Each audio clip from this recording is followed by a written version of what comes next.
Só um segundo a mais.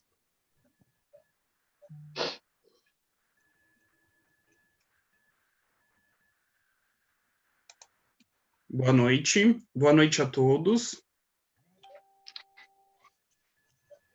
Vou passar a palavra para o Dr. Manuel, está fazendo a apresentação da live da Comissão da Diversidade Sexual e de Gênero da OAB-SP Subseção Lapa.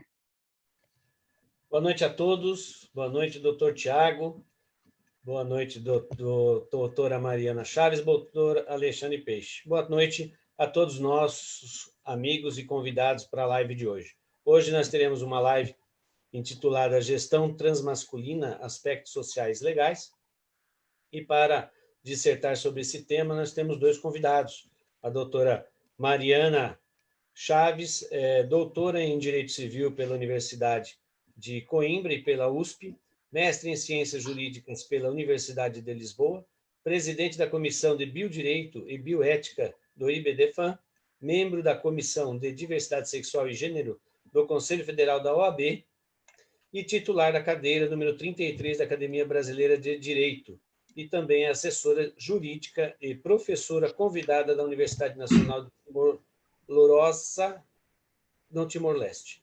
Doutora Mariana Chaves, bem-vinda, muito obrigado pela sua presença e por poder trazer para nós aqui um pouco desse conhecimento que muito fica a desejar na nossa sociedade hoje. Esse conhecimento e essa forma de conhecer essas questões nos coloca numa situação assim de aprender a cada dia mais com vocês. Muito obrigado pela presença, doutora Mariana. Eu que agradeço, doutor Manuel, agradeço ao doutor Tiago pelo convite, agradeço ao doutor Manuel pela recepção calorosa e agradeço também ao ABSP, na subseção Lapa, pela oportunidade de falar sobre um tema tão novo e, obviamente, eu estou aqui muito mais para aprender do que para ensinar. Então, agradeço imenso essa oportunidade de estar com vocês hoje. Obrigado. Trago também aqui, para nos debater nesse debate e nos ajudar expor bastante esse conhecimento de hoje, o senhor Alexandre Peixe, coordenador da região Sudoeste do Instituto Brasileiro de Transmasculinidades, IBRAT, para a nossa live também hoje. Alexandre, obrigado pela presença, obrigado por você dispor esse tempo para nos brindar um pouco esse conhecimento, nos instruir um pouco sobre essas questões tão polêmicas hoje em dia em nossa sociedade e desmistificar isso um pouco aí para nossos colegas que nos assistem. Muito obrigado pela presença. Eu que agradeço o convite. Vamos debater um pouquinho sobre essa questão tão polêmica mesmo, né? Um homem grávido. Coisas que antigamente jamais a gente imaginava, né? Hoje pois a sociedade e nós estamos aqui e a OAB Lapa faz questão de abrir esse espaço para que, não só para que os colegas advogados tenham esse conhecimento, mas para que toda a sociedade também receba esse conhecimento e comece a ver essas questões novas com mais naturalidade e não com tanto preconceito. Com certeza. Obrigado mais uma vez pela sua presença. Doutor Tiago, eu vou deixar vocês nesse debate, vou ficar para o lado de fora assistindo e aprendendo, porque eu tenho certeza que eu tenho muito menos a contribuir hoje nessa live, porque não domino o assunto, não é um assunto que eu tenha conhecimento, mas que eu tenho muito a aprender, assim como todos nós na sociedade em geral. Vou ficar aqui do lado de fora vendo o trabalho de vocês e aprendendo com vocês também. Muito obrigado, tenham uma boa noite e eu assisto vocês pela live. Doutor Tiago. Muito obrigado, doutor Manuel. Um abraço. Muito obrigado, boa noite. Boa noite. Abraço, doutor Manuel.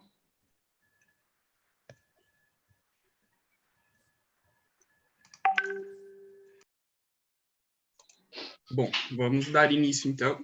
Primeiramente, eu queria agradecer a Mariana por essa oportunidade. Sempre gostei muito da sua obra, usei no meu TCC da faculdade, faço pós, que você foi professora, e eu gosto muito da área que você trabalha, que é a bioética. Também queria muito agradecer o Alexandre por ter aceitado o convite, né? Foi uma indicação do Paulo, a presença dele. Queria muito agradecer também a presença. Eu vou passar a palavra para Mariana, para ela começar a falar o que ela deseja explanar para a gente. Muito boa noite, Tiago. Mais uma vez eu agradeço pelo convite de estar aqui com vocês hoje. Quando você me convidou para participar dessa live, desse debate, eu via aquele tema e falei, nossa, isso é super novo, isso é uma coisa tão interessante que eu acho que, além de tudo, desperta muita curiosidade. É uma coisa muito nova até para a gente que trabalha na área dos direitos LGBTI. É um assunto que eu acho que foi muito pouco explorado até agora. Eu acho que, em termos de investigação, em termos de pesquisa, ainda é muito incipiente. A gente vê muito quando acontece, né, de ter uma gravidez transmasculina, a gente vê muito pelas notícias e como se fosse uma coisa extremamente nova. E aqui eu vou fazer até uma meia-culpa de uma das lives que eu fiz há pouco tempo, eu não sei se foi uma das que você assistiu, logo em seguida foi uma que eu fiz com a Vera Lúcia Raposo, sobre gestação de substituição. E naquela live, eu até cheguei a falar, e aí me corrijo aqui, de que homens não poderiam engravidar. Eu deveria ter falado, ter feito a ressalva de que homens cis não podem engravidar. Mas a gente já tem uma realidade muito mais nova, que é aquilo que o doutor Manuel estava falando agora há pouco. Coisas que estão acontecendo na nossa sociedade que eram impensáveis até pouco tempo. E é quando a gente fala sobre gravidez transmasculina, obviamente, em alguns casos, e aí por conta do próprio tratamento de transição, do próprio processo, né, protocolo, que não necessariamente é cirúrgico, a gente já ultrapassou essa ideia de que para alteração do gênero é necessário uma ablação, digamos assim, né? No caso da transição do gênero masculino para o gênero feminino, ou a cirurgia, que ainda é experimental, da neofaloplastia, né? Nós já chegamos a um consenso de que não é necessário mais, para o reconhecimento da identidade de gênero, se proceder a esse tipo de intervenção médica. Mas ainda é comum que haja a intervenção não cirúrgica, né, Alexandre? A intervenção dos hormônios. E isso também tem alguma influência no alcance, no processo da gravidez do transhomem. Eu dei uma estudada antes de participar desse debate com vocês, e a gente pode pensar, nossa, é uma coisa nova? É uma coisa que não é rotineira? Mas já não é tão incomum ao redor do mundo. Eu separei um artigo aqui, depois eu posso passar a referência para vocês, em que há um grupo privado de pessoas que passaram, né, por gestação, transhomens que passaram por gestação, e esse grupo chega a 4.500 pessoas ao redor do mundo. E se estima que entre entre 2013 e 2018, 205 homens tiveram uma gravidez que foi levada a termo, ou seja, com nascimento vivo, apenas na Austrália. Eu, infelizmente, não consegui esse número em outros países, não consegui esse número no Brasil. Aliás, a gente tem uma deficiência muito grande de estatística no Brasil em relação à população LGBTI, só fazendo um paralelo. Nós somos o país que mais mata LGBTI no mundo, e nós temos, por exemplo, houve um ano que foram 700 e tal pessoas. E nós sabemos que esse número é extremamente subnotificado. Então, por analogia, eu penso que, em relação à gestação transmasculina, eu penso que ainda há uma certa subnotificação. Como eu estava falando antes, nós temos aí... Doutora, só te interromper um pouco, eu creio que talvez no Brasil, a gente nem tenha uma pesquisa que tenha esses dados. Não temos. Pelo menos, eu não posso dizer com certeza que não existe. Talvez o Alexandre tenha muito mais, por estar trabalhando diariamente, né, nessa questão, tenha muito mais competência para falar sobre esses números que eu. Mas efetivamente, eu procurei e não encontrei nenhuma pesquisa que trouxesse esses números, essa estatística para a gente. Então, já fica aí um alerta que é uma necessidade que nós temos. Sim.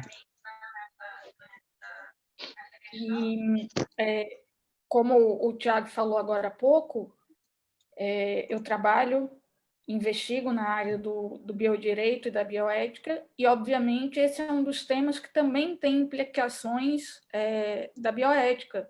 Quando a gente fala de uma gravidez transmasculina, obviamente pode acontecer da gravidez ocorrer naturalmente, sem nenhum tipo de intervenção e sem nenhum tipo de alteração na vida daquela pessoa. Mas, em muitos casos, é preciso cessar a utilização da testosterona.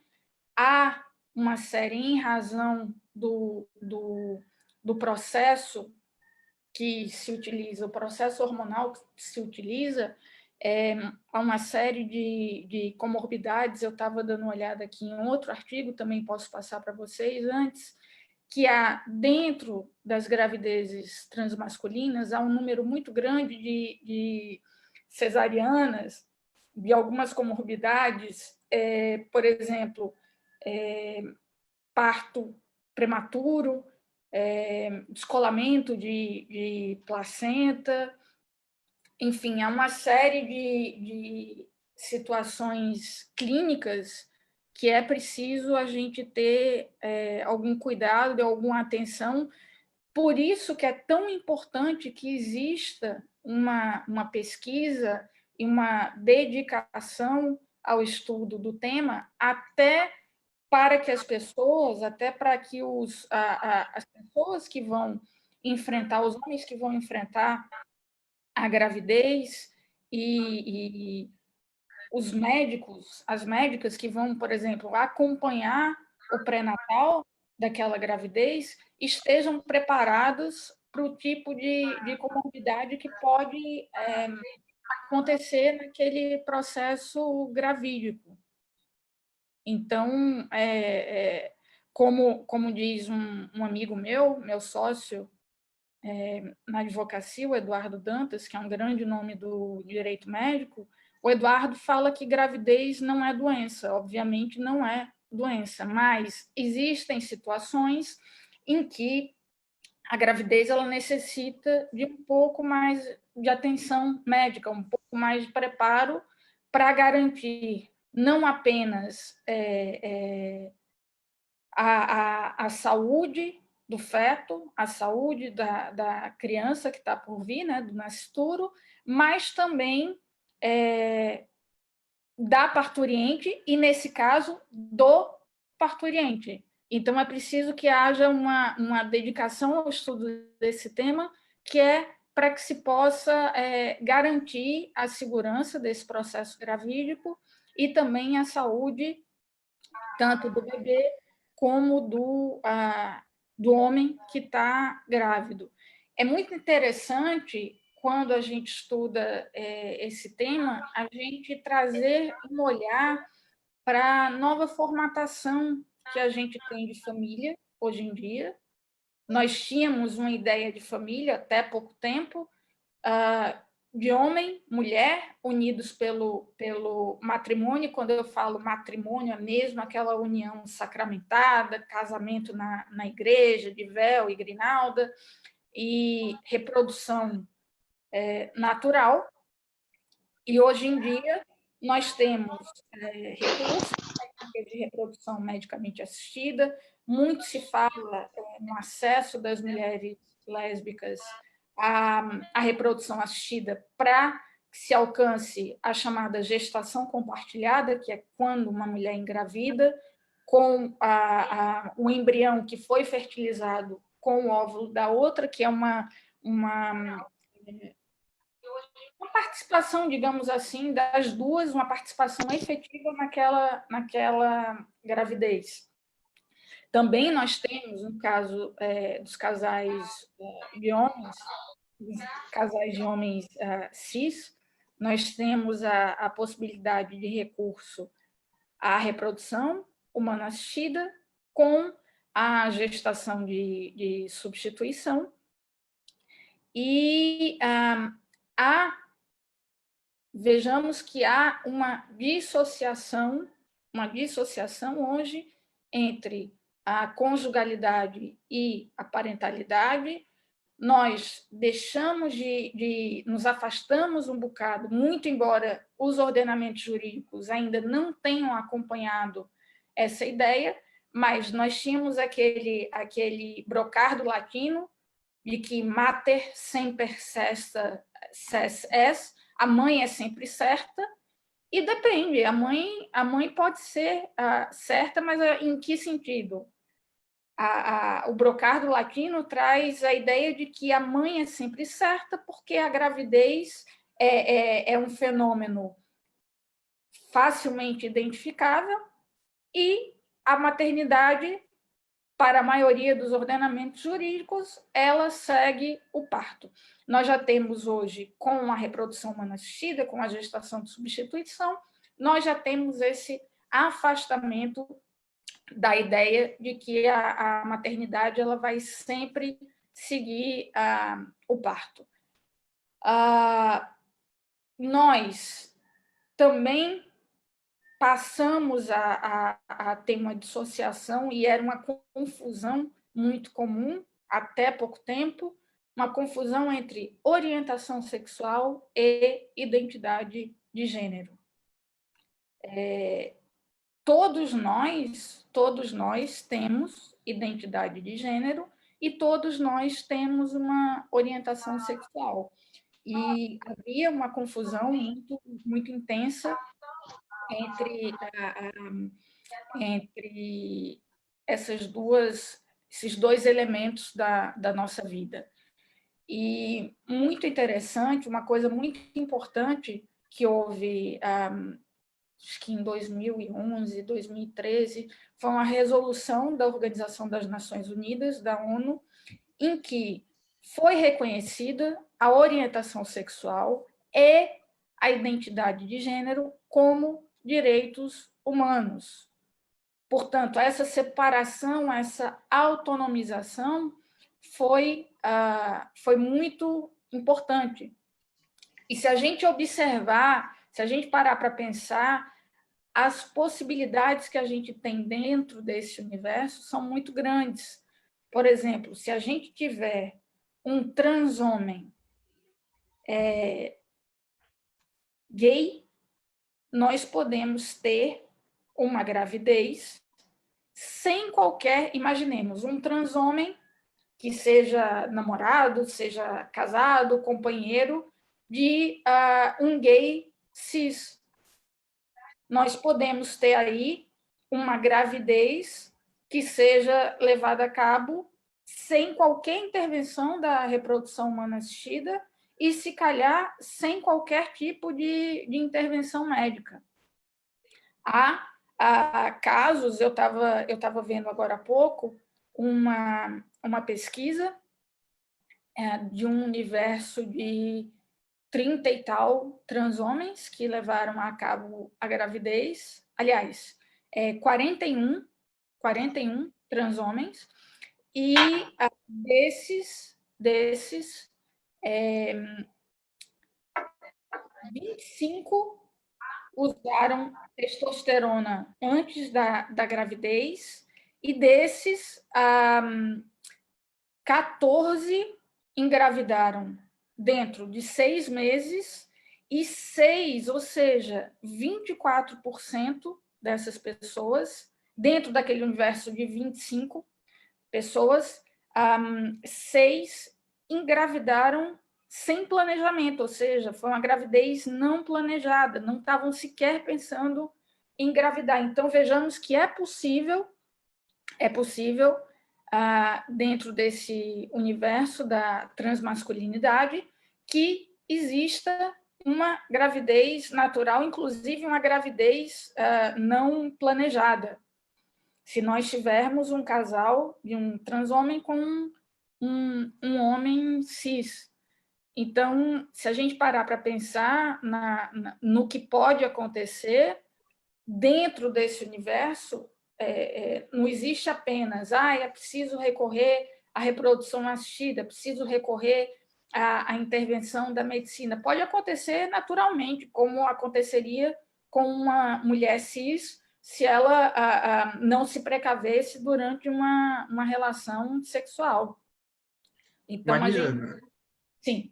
Desculpa te interromper. Você está falando bastante de reprodução assistida. Eu posso te fazer algumas perguntas sobre isso para dar continuidade no assunto? Eu acho que talvez tem bastante gente interessada em saber algumas dessas questões que eu vou estar formulando para você. A primeira seria essa. A Resolução 2168 de 2007 do Conselho Federal de Medicina diz expressamente que casais homoafetivos podem ser beneficiários das técnicas de reprodução assistida, mas nada diz acerca de pessoas trans. Como fica o acesso de pessoas trans às técnicas de reprodução assistida diante dessa omissão? Que, no caso, além do legislativo, o próprio CFM traz uma omissão. Olha, a gente precisa, quando a gente fala dessa resolução do CFM, a gente precisa ter atenção a um detalhe.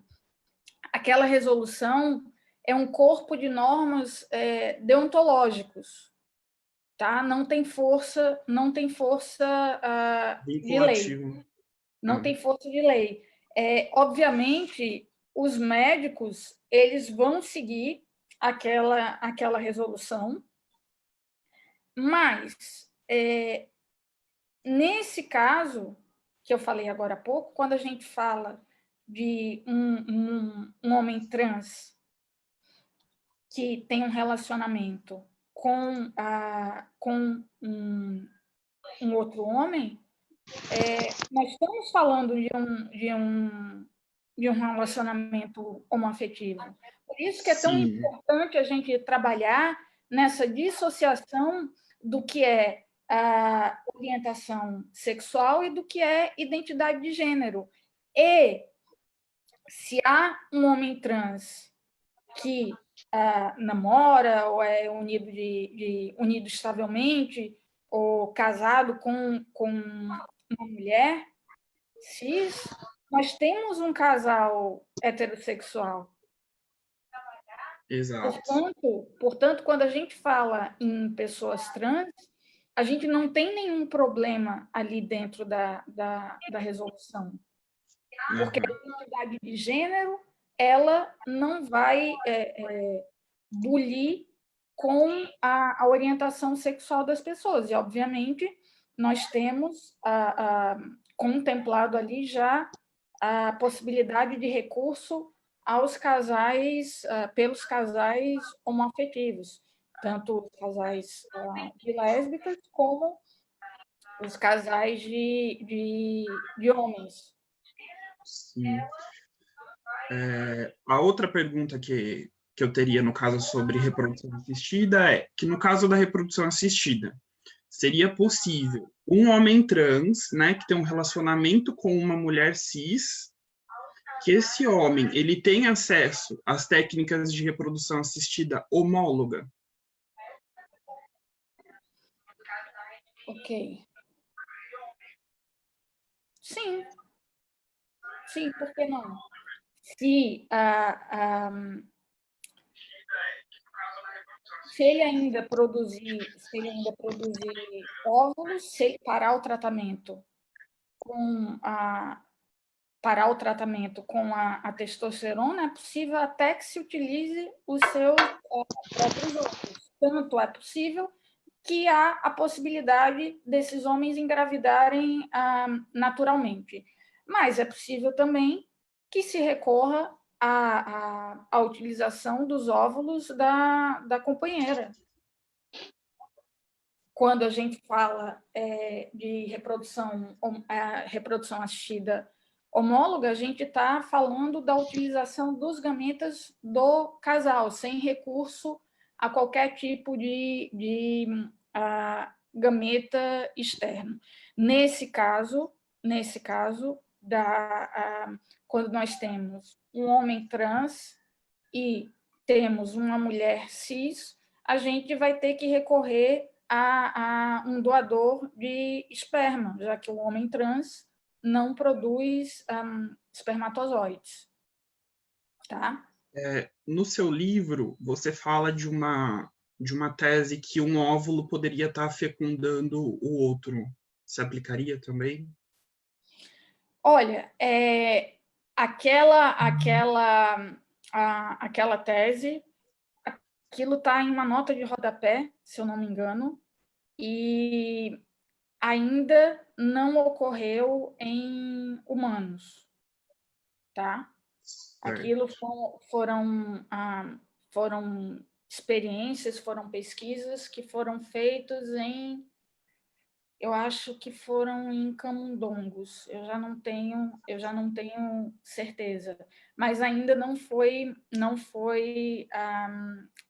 experimentado em humanos. Mas nós temos uma outra técnica, que é a técnica de substituição mitocondrial, em que uma criança ela pode ter o DNA de 3 pessoas, do ovo original, de onde foi retiradas as mitocôndrias, o ovo óvulo doado, de onde se retira aquele núcleo. Nós temos um óvulo que foi enucleado, nós temos o outro que se tira só o núcleo, se junta aquelas duas partes, aqueles 2 pedaços de gameta, e aquele gameta é fecundado com o espermatozoide de um doador.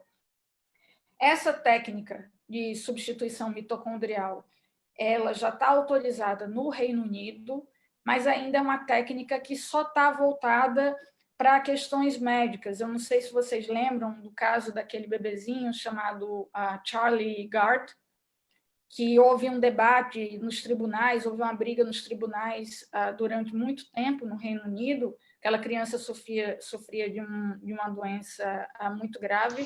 Eu já não me lembro o nome da doença, mas eu coloquei isso no livro que eu escrevi com Eduardo Dantas. E os pais queriam levar essa criança para um tratamento experimental nos Estados Unidos, e os médicos diziam que aquilo ia causar um sofrimento imenso, que não haveria forma de reverter o quadro clínico daquela criança, e o tribunal deu razão aos médicos, e aquela criança terminou falecendo. Teve todos os cuidados paliativos, mas não foi feito nenhum outro tratamento experimental naquela criança. Aquelas pessoas, aqueles pais, se desejarem, dentro daquilo que foi estabelecido na legislação que foi aprovada no Reino Unido, se aqueles pais quiserem se submeter à reprodução humana assistida com recurso a essa técnica de substituição mitocondrial, eles podem, por quê? Porque as doenças mitocondriais são patologias, são anomalias genéticas, ou seja, havia uma probabilidade daquilo ocorrer novamente. No caso, eu ainda não tenho notícia de utilização dessa técnica sem que seja voltada para prevenção de algum tipo de condição médica, algum tipo de doença, apenas para que aquela criança tivesse o DNA daquelas duas pessoas, daquelas duas mulheres que doaram os óvulos. Mas essa situação serve para mostrar para a gente como a medicina reprodutiva ela vem avançando e como as situações que até pouco tempo eram impensáveis, era quase um admirável mundo novo, já se tornaram uma realidade. Não é aquilo, o futuro, as pesquisas, não, já está acontecendo, a gente já está vivendo essa história.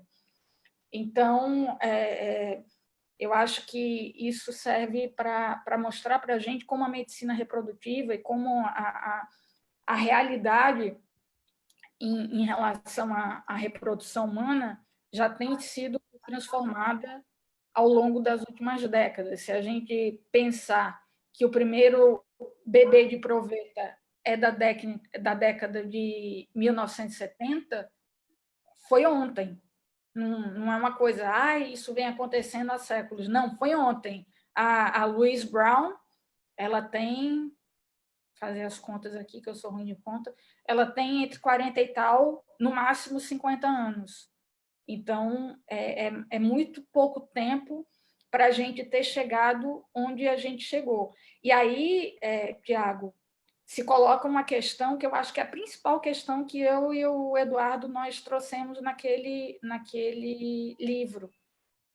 A questão agora não é até onde nós conseguimos ir, é até onde nós devemos ir.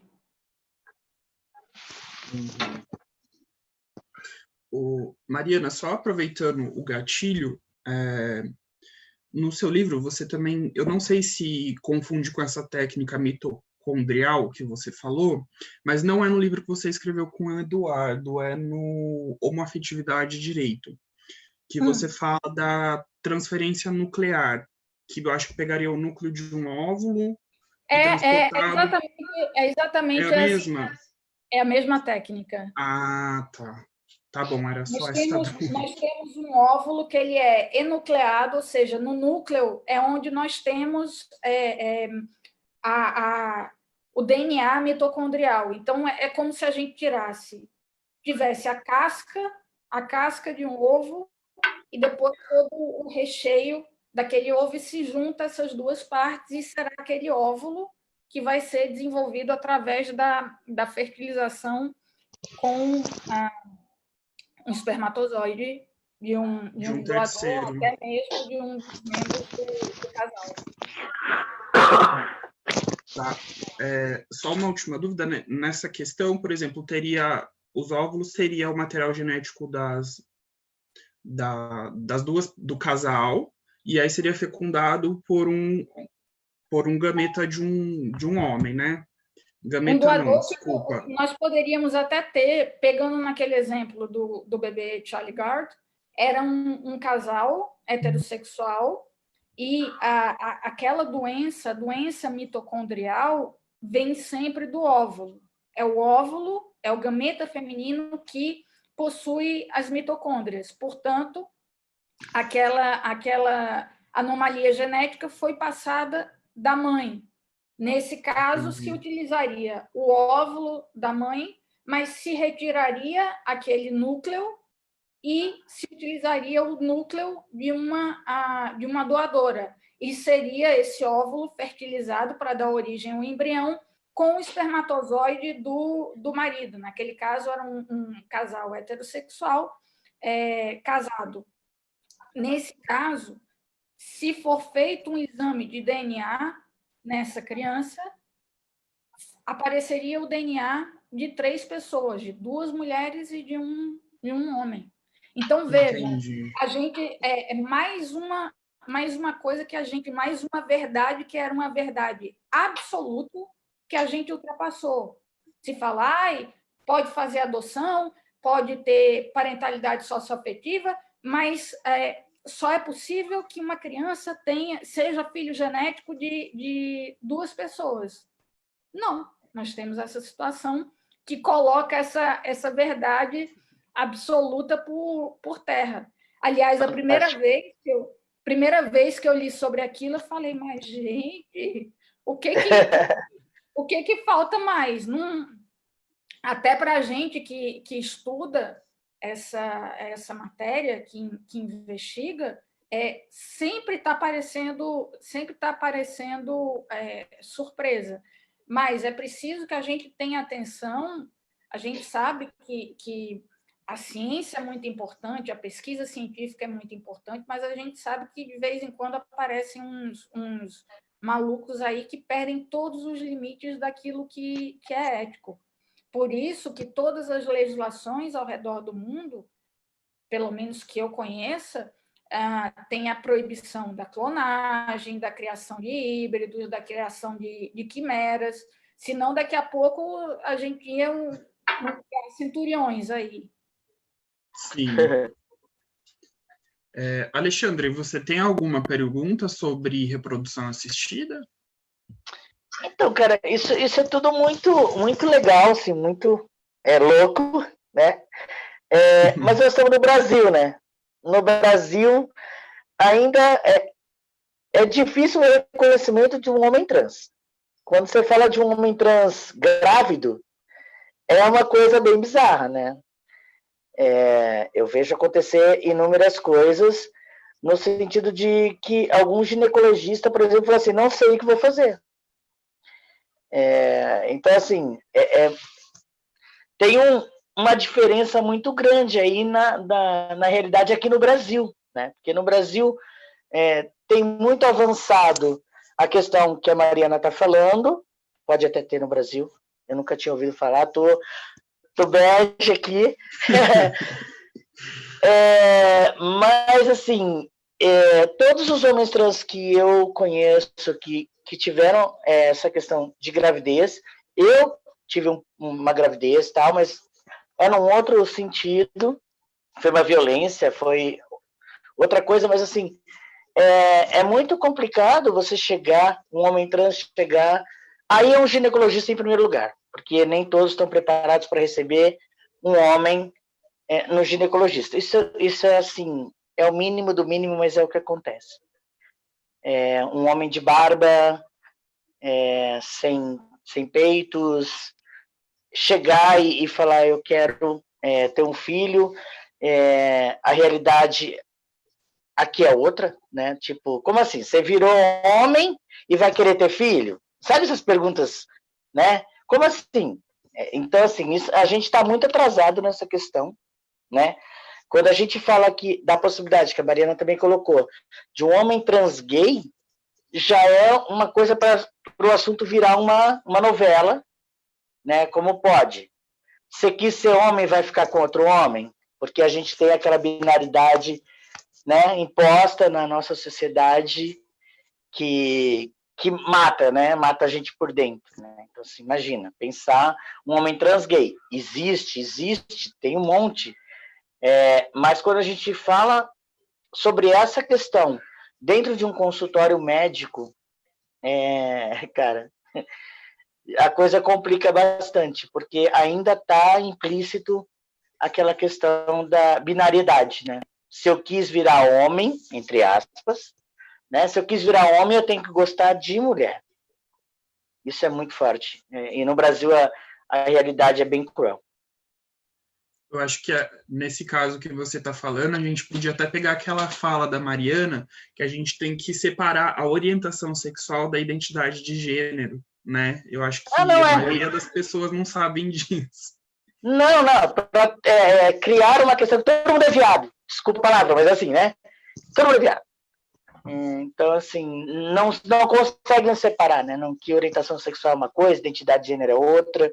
E quando você tem uma identidade de gênero, né? Que nem no meu caso, um homem trans, né? Que nasci menina, virei, né? Que eles adoram essa palavra, virei homem, né? E vou gostar de outro homem? Como assim? Por que não continua mulher, né? Então, assim, aqui as coisas ainda estão muito atrasadas com relação a isso. Na realidade, a orientação sexual se manteve, né? Eu me lembro uma vez que eu fui dar aula em Fortaleza, muitos anos atrás, e eu tive um aluno que, durante muitos anos, foi uma mulher lésbica e fez a transição, se reconheceu como um homem trans, e me falou, estava junto com a mulher há muitos anos, mas falou, olha, professora, foi um problema para manter o meu relacionamento, porque a minha mulher falava, mas eu gosto de mulher, como é que eu vou agora ficar com homem? Eu não quero ficar com homem, eu gosto de mulher. E aí me trouxe um pouco da ideia, aquele caso específico, aquela experiência, porque a vida é muito mais rica do que qualquer outra coisa, me mostrou que a gente também tem muito apego à questão da orientação sexual, mas é possível que as pessoas simplesmente gostem de pessoas. Isso é muito difícil, né? As pessoas entenderem isso, né?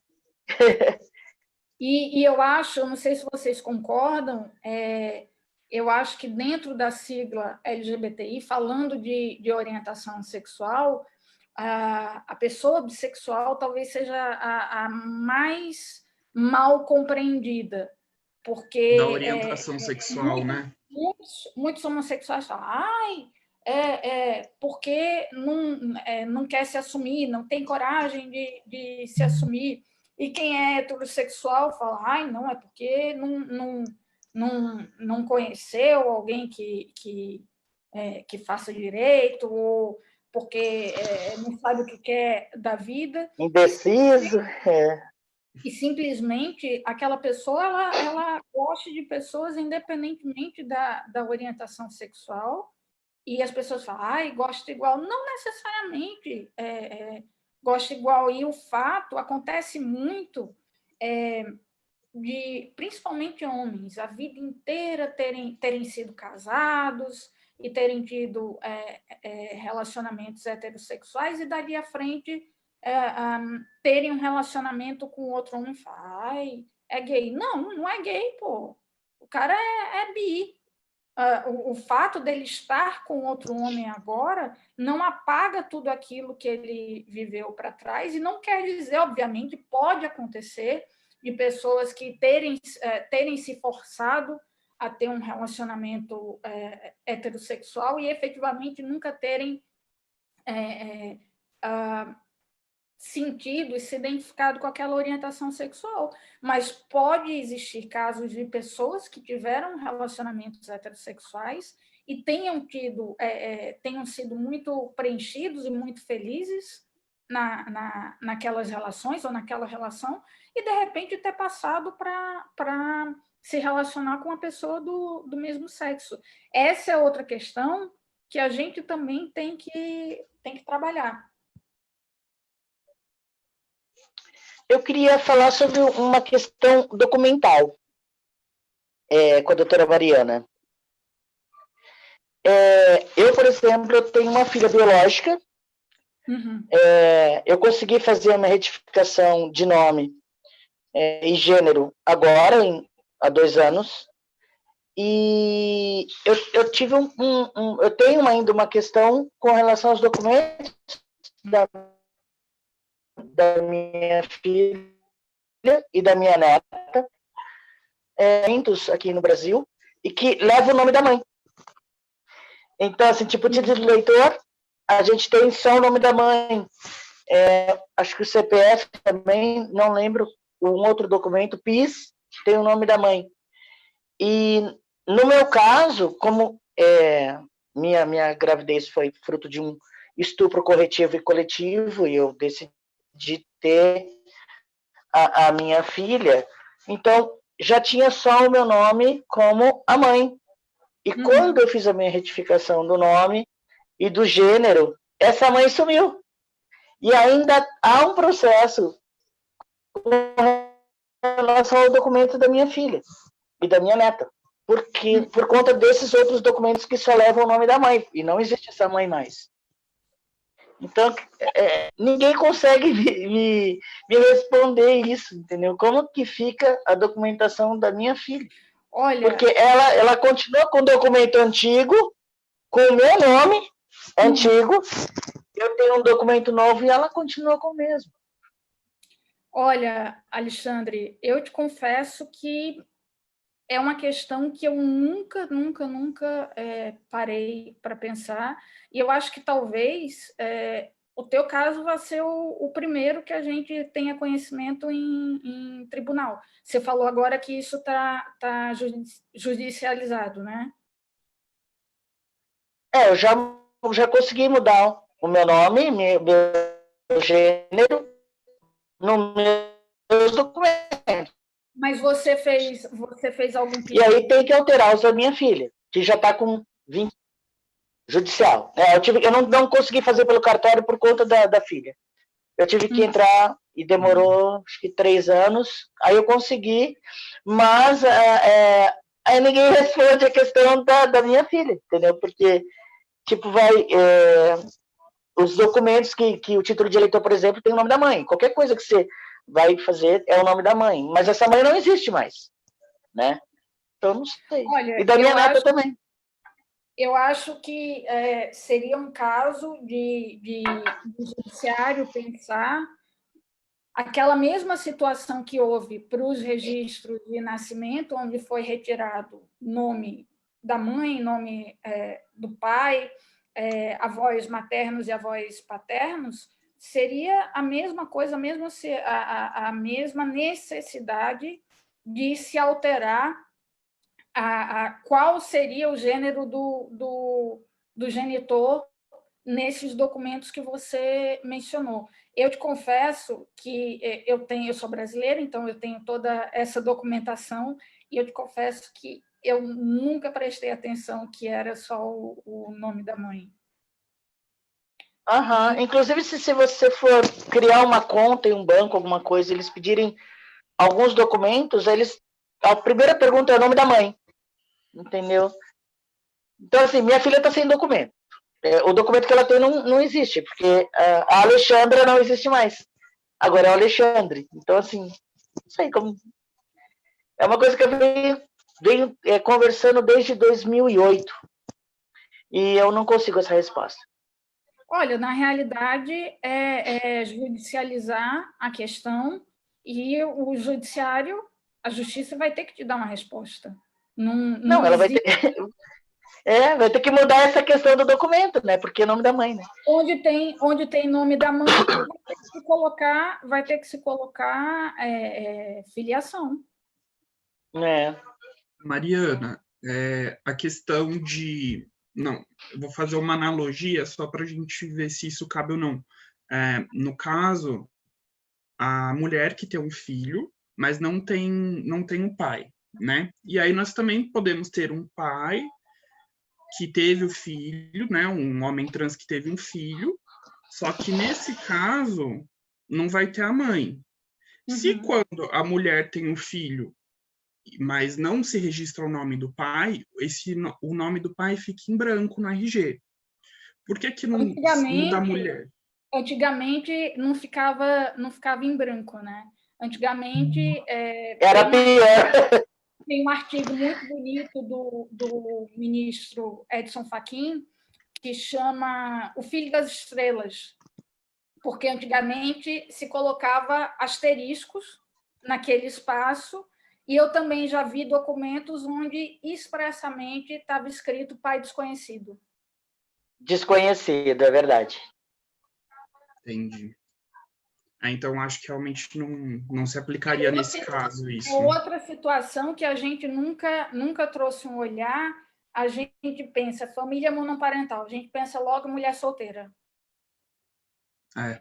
hoje em dia, a gente tem um olhar voltado ao homem cis, o homem cis gay que recorreu à reprodução assistida, ou aquele homem que ficou viúvo, aquela família monoparental originária da viuvez, mas que tem o registro do nome da mãe. Da mãe.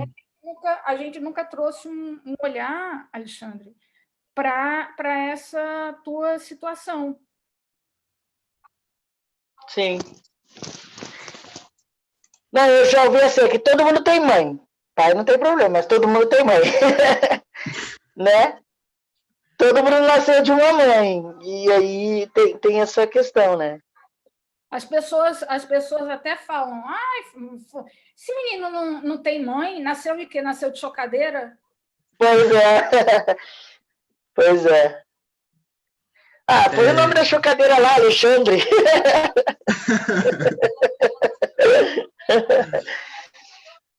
Mariana, eu queria aproveitar o gancho da questão registral para te fazer mais uma pergunta que tem a ver com questão de registro, mas seria sobre a declaração de nascido vivo. No caso, seria mais envolvendo reprodução assistida também. Na declaração de nascido vivo, todos os dados relativos à saúde de quem gesta se referem ao termo mãe, né? Tem esse modelo na internet para a gente ver no próprio site da Prefeitura aqui de São Paulo, foi onde eu achei essa declaração. Então, os dados de quem gesta vêm com o termo mãe. Quanto ao termo pai, somente tem 2 campos, que é o nome e a data de nascimento, e a idade, no caso. Se o médico preencher os dados de saúde de um homem trans, gestante, nessa ficha, como se fosse mãe, ele claramente vai estar desrespeitando a identidade de gênero do homem trans. Nesse caso, como que deveria ser preenchida essa declaração de nascido vivo? Seria um caso de estar revisando essa declaração para estar mudando alguns termos? Com certeza, seria um caso, mais uma vez, igual aquilo que eu falei para o Alexandre agora há pouco, revisão da formatação daquele documento.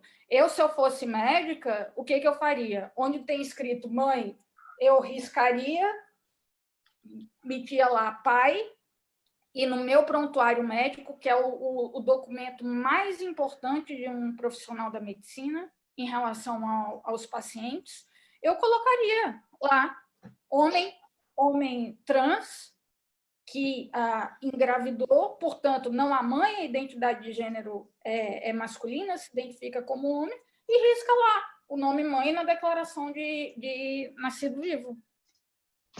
Nesse momento, a única... Seria tão bom. Seria tão bom, né? Se os médicos também não fossem tão transfóbicos, né? Eu acho que a gente é um país transfóbico, Alexandre, mas eu acredito muito no poder da educação, no poder do conhecimento. Eu acho que isso é uma coisa que falta muito para a gente. A gente precisa explorar esses temas, e aí, mais uma vez, eu congratulo a sucessão da Lapa, da OAB-SP, por trazer essa temática para a gente discutir, porque também, obviamente, a gente é um país preconceituoso, a gente é um país homofóbico, transfóbico, bifóbico, lesbofóbico, mas existem pessoas que têm muito boa vontade, mas não sabem o que fazer. Não sabem o que fazer. Não. Porque ficam perdidos, não tem uma legislação, né? Porque é tudo voltado à legislação, né? Como todo não tem uma legislação que nem a questão, assim, saindo um pouquinho de tipo, você tem um protocolo de hormonização no Brasil, mas quando você vai para um endocrinologista particular, ele não consegue, ele tem medo de fazer, porque não tem uma, aí você fala, não, mas eu não vou arriscar meu diploma. Então, assim, a gente ainda tem essa questão muito do pessoal, né? Tudo que a gente está vivendo não está nos livros de medicina. Isso que a gente está vivendo hoje não foi ensinado nos bancos das faculdades de medicina. Sim. É bem por aí. Que nem o Pauliotti, por exemplo, né, indo na questão da criminalização da homofobia lá, né, outras pessoas, a OAB agora da Lapa conversando, eu já fiz algumas palestras ao vivo, assim, que não era nessa pandemia, a OAB está sempre aberta, como o CRP, como, né, mas existem alguns órgãos que a gente não consegue nem começar a discutir essa questão, né? A questão de um homem grávido é tipo assim, quando eu era criança era tipo assim, isso era aberração, alguma coisa assim. Não passava na cabeça que um homem podia engravidar. No Brasil, já é difícil o reconhecimento de um homem trans como homem, né? Já começa por aí. Então, assim, quando você fala um homem trans grávido, aí a coisa já fica maior, né? Então, assim, é muito rico essa discussão. É muito importante a gente trazer isso. Eu, assim, agradeço a OAB mesmo de estar discutindo isso, porque existem muitos meninos perdidos por aí.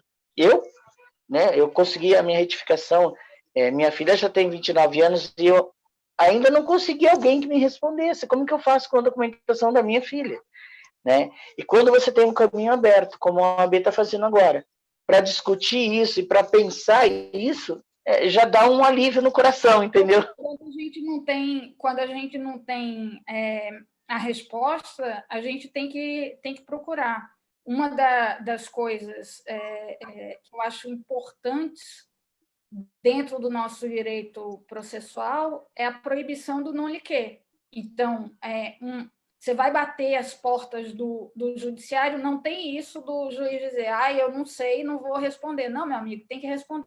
Se não sabe, vai atrás de conhecimento. Outra coisa que o nosso Código de Processo Civil de 2015 trouxe, muito importante, possibilidade de amicus curiae, não apenas em ações no Supremo Tribunal Federal, mas também o juízo de primeiro grau recorrer a especialistas. Não é vergonha para ninguém, não é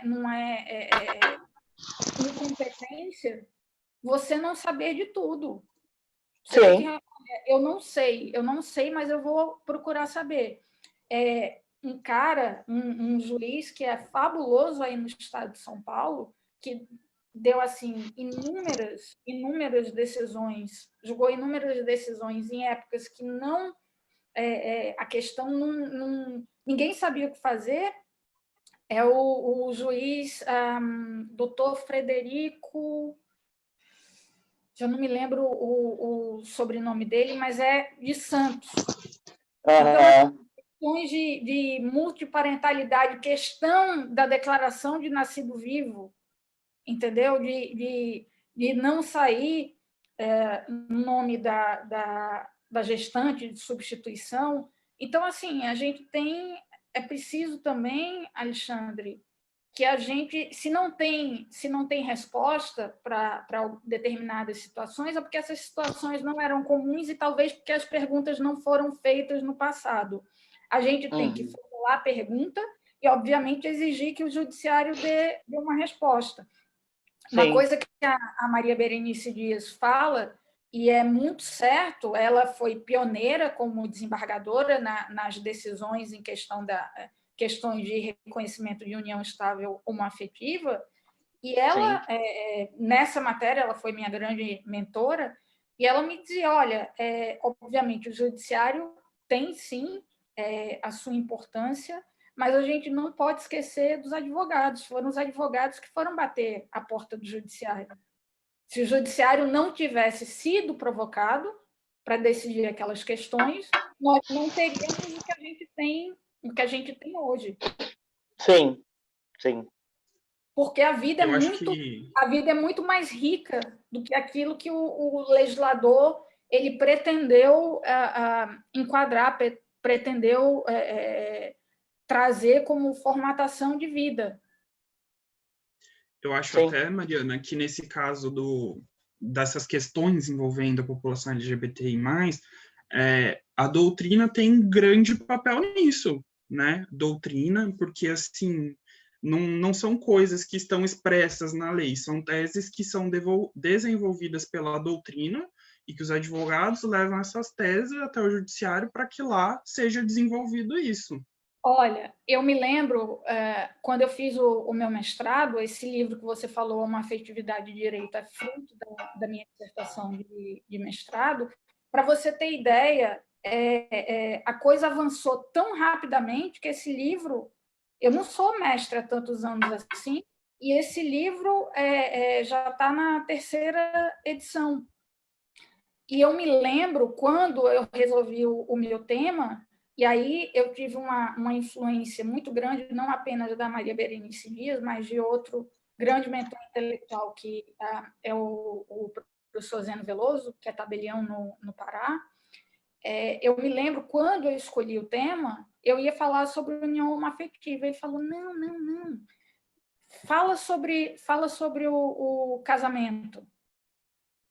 E eu falei, nossa, mas casamento, ninguém falou sobre isso. E eu me lembro que pouco antes de eu entregar a minha dissertação, o Paulo Liotti tinha publicado o livro dele, onde ele falava sobre casamento, e eu tratei dessa questão na minha dissertação de mestrado, e as pessoas falavam, nossa, isso é música futurista, isso não vai acontecer. E eu entreguei a minha dissertação de mestrado na Universidade de Lisboa no dia 25 de junho de 2009. Em 2010, eu fui defender a dissertação, fui defender o mestrado, e já tinha sido aprovado em Portugal o casamento entre pessoas do mesmo sexo, que as pessoas falavam que era impossível.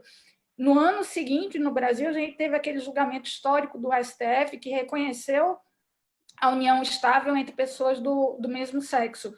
E em outubro daquele ano, houve o julgamento do leading case, na 4ª turma do Superior Tribunal de Justiça, aí no Brasil, que reconheceu o casamento homoafetivo direto. E aí eu tive a honra de ter o meu livro citado, o Paulo também teve a obra dele citada, e a gente vê, nesse momento, a gente vê a importância de pesquisar, de não apenas repetir aquilo que já foi dito, mas de ousar. É dentro da academia, é no âmbito da pesquisa, no âmbito dos estudos pós-graduados, que a gente tem que trazer, que a gente tem que buscar a originalidade, a gente tem que olhar fora da caixinha. E eu me lembro que, quando eu vi, eu estava em casa, e aí vários amigos me mandaram mensagem, por telefone, pelo Facebook, parabéns. Eu falei, parabéns pelo quê, meu Deus? Meu aniversário foi em junho, a gente está em outubro. E aí, quando eu vi aquilo, eu falei, nossa. E a primeira pessoa que eu liguei foi para o doutor Zeno, e eu me lembro que ele atendeu o telefone e não disse nada. Ele só falou, eu não te disse. Que legal. Então, assim, isso me mostrou o quanto é importante. Às vezes a gente fica, nossa, mas isso é muito diferente, isso é muito... As pessoas nunca falaram disso. Se não falaram, vamos ser o primeiro a falar. Alguém tem que começar. O mesmo assunto que obviamente, completamente diferente desse nosso tema aqui, mas só para ilustrar a importância da gente olhar para coisas diferentes. Eu sou apaixonada por animais. E eu brinco que eu sou mãe. Eu brinco não, eu digo que eu sou mãe de gato e de cachorro. Eu me lembro uma vez, você não pode dizer que é mãe de bicho. Falei, não só posso, como digo. E aí eu escrevi um artigo falando sobre a guarda de animais de companhia. E agora, recentemente, ano passado, essa questão foi bater as portas do Superior Tribunal de Justiça. E aí não se reconheceu a guarda nos moldes da guarda de filhos, mas foi reconhecido um direito de visita, um direito de convivência. É verdade. Com aquele animal de companhia. Então, assim, é preciso que a gente não tenha medo de ousar e não tenha medo de olhar e tentar responder. A gente pode não conseguir, mas pelo menos tentar responder perguntas que nunca tinham sido feitas anteriormente. Maravilha, Mariana. Mariana, só voltando à questão da declaração de nascido vivo, vou fazer uma analogia para ver se você concorda. A Suprema Corte Constitucional da Alemanha, na questão dos intersexos, eles decidiram que deram um prazo para o Congresso estar aprovando uma lei na Alemanha para, na certidão de nascimento, colocar um gênero neutro, né? Para as pessoas intersexo que ou não nascem masculinas ou não nascem com um órgão genital feminino.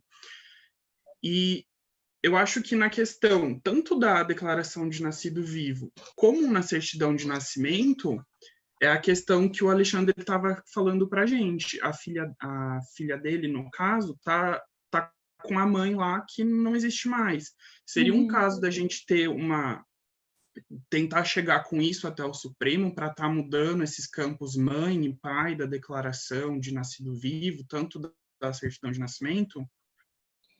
Eu penso que não seria nem o caso do Supremo, talvez se recorrer ao CNJ para se retirar a indicação do gênero. As pessoas falam, mas como é que vai identificar uma pessoa? Gente, as pessoas são identificadas pelo CPF.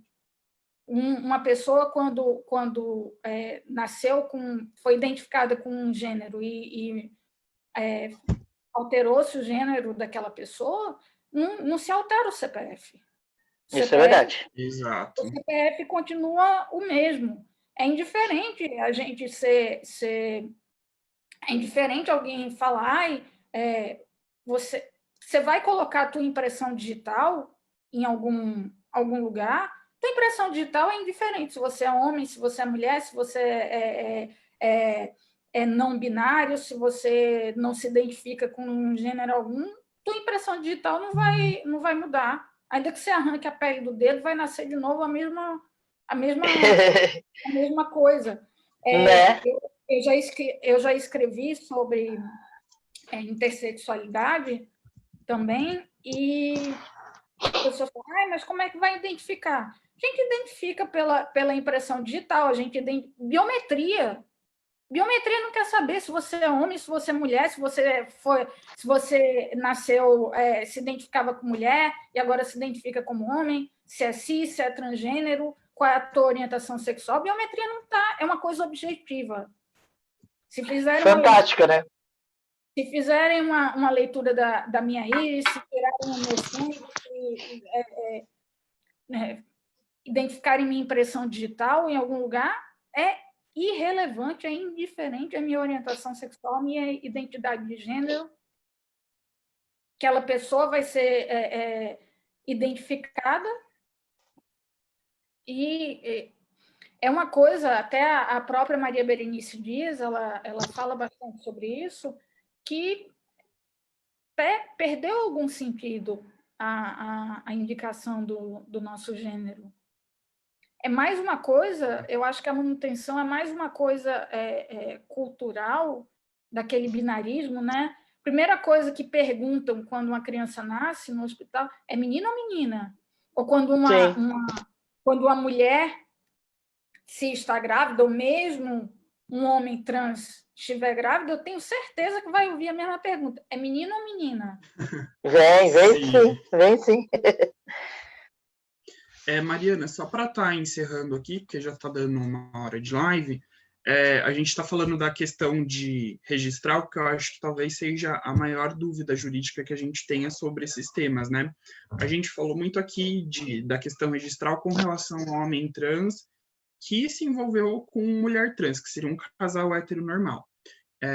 E no caso de um homem trans que é gay e se envolve com outro homem cis. E como que ficaria essa declaração de nascido vivo? Porque vão ser 2 pais e lá tem um campo, mãe e pai. Como que ficaria na certidão de nascimento também, já que são 2 pais? Olha, mais uma vez eu volto àquela questão. A gente tem que batalhar pela retirada de indicação de mãe e pai. Tem que colocar filiação, igual no registro do nascimento que a gente tem hoje em dia. É filiação, avós, avó materna, avó paterna. a gente tinha, durante muito tempo, a gente teve aquela questão do parentesco, que era parentesco, em algumas sociedades, apenas o parentesco patrilinear, parentesco matrilinear, em outras sociedades. Hoje em dia, a gente tem 2 linhas de parentesco. Uma criança nasce e, tradicionalmente, a gente tem o parentesco materno e o parentesco paterno, as 2 linhas. Vamos retirar essa ideia de parente. Até porque se a gente tem uma multiparentalidade, quando é reconhecida uma multiparentalidade de uma pessoa ou de uma criança, os efeitos da filiação serão plenos. Não existe mais ou menos filho. Vai ser filho, mas não vai ter o parentesco. Não, vai ter tudo. Então, a gente já foge desse binarismo. O direito, e aí a gente pode até levar essa questão também para conjugalidade, o direito ele tem um certo fetiche com o número 2. 1 é pouco, 2 é bom, 3 é demais. Então, não tem espaço para as uniões poliafetivas, e a gente deixa essa discussão para um outro momento. E aí a gente tinha uma ideia, até pouco tempo, de que, bom, uma criança tem 2 pais, um pai e uma mãe, ou 2 pais. Se entra mais alguém, é preciso que saia uma dessas pessoas. A gente fugiu, a gente derrubou essas barreiras, né? Então, assim, cada dia mais perde o sentido da gente manter a indicação do gênero dos pais daquela criança. E da criança mesmo também, nessa atual conjuntura? Peço desculpas. Essa atual conjuntura não nos permite isso, política. Infelizmente. Está querendo retroceder tudo, né? Olha, eu ouvi que... Na realidade, André, é uma questão que já vem de antes. Se a gente pensar que desde 1995 tem projeto de lei em discussão no Congresso Nacional, isso quando a situação estava muito menos pior do que está hoje, nunca foi a discussão esses projetos de lei. Por isso que a atuação do judiciário é tão importante no nosso país.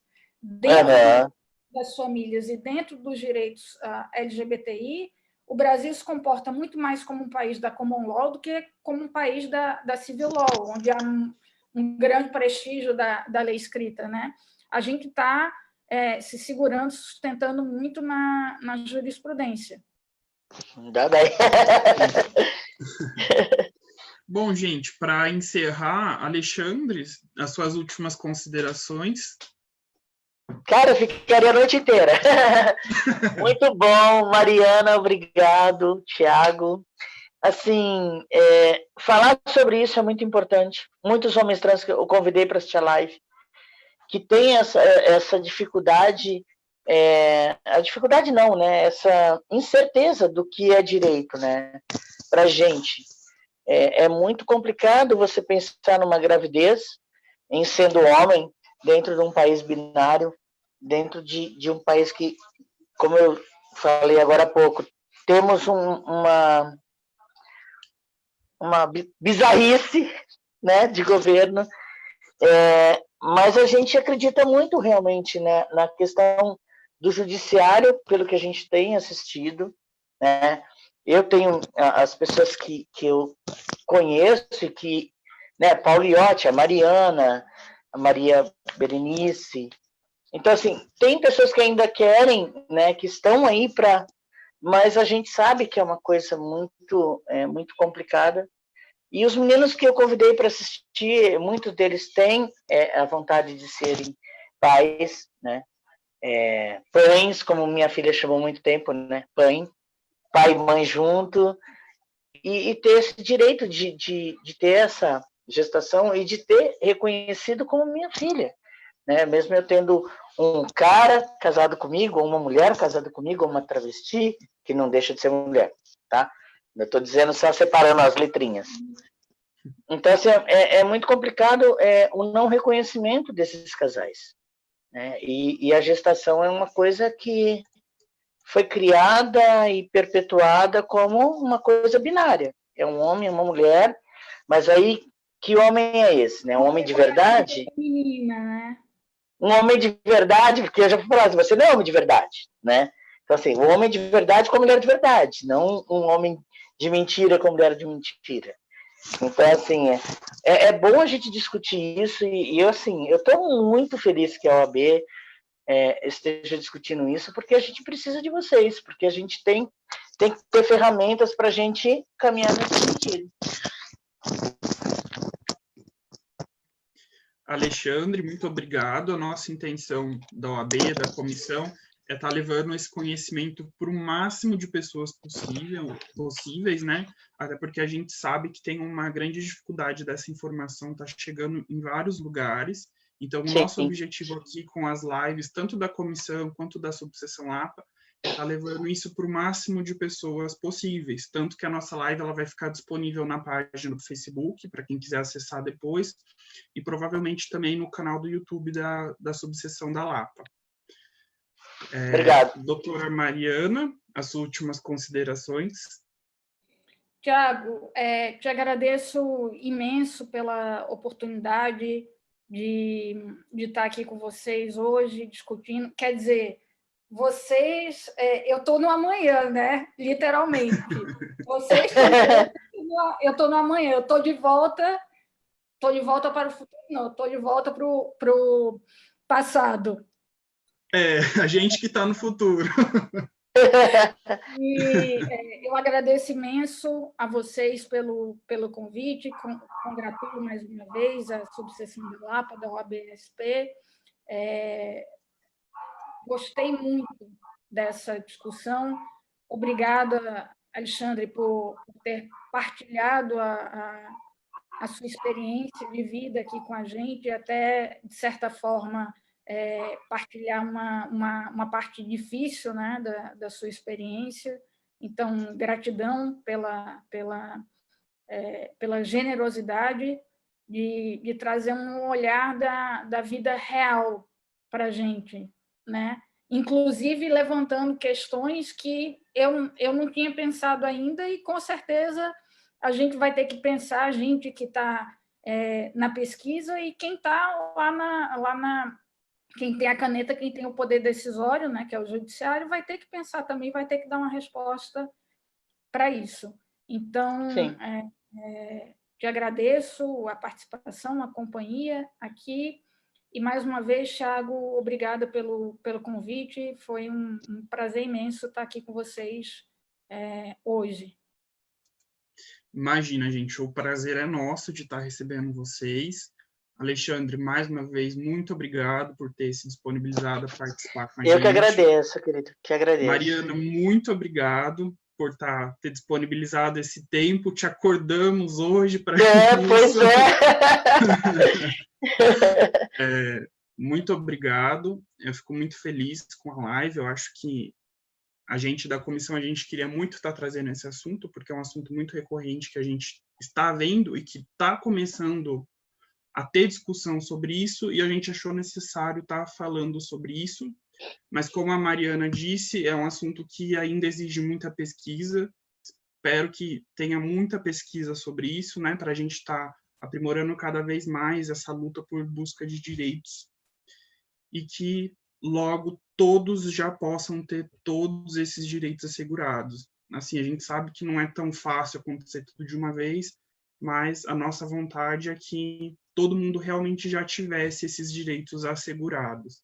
Assim, ter direito até tem, né? Mas na prática a gente sabe que não é assim que funciona. E a gente queria que na prática tudo desse certo. Eu espero que um dia a gente chegue lá com a ajuda de todos vocês, do Alexandre, da doutora Mariana e de quem está assistindo a gente, para estar espalhando essa informação, né?